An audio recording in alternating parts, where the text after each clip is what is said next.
ఆ లెక్కల ప్రకారం సృష్టి ప్రారంభమయ్యి 1,52,58,58,58,185,124 సంవత్సరాలైంది సృష్టి ప్రారంభమై.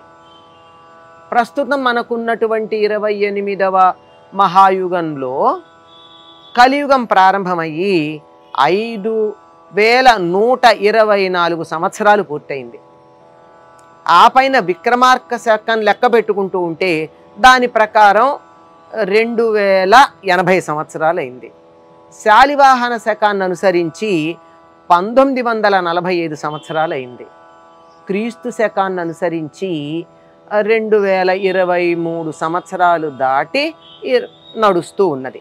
ఇట్లా రకరకాల కాలమానాలు ఉన్నప్పుడు శాస్త్రీయంగా సౌరమానాన్ని చాంద్రమానాన్ని సమన్వయం చేసుకుంటూ మనకి కాలగణనాన్ని మన పెద్దలు అందించటం జరిగింది.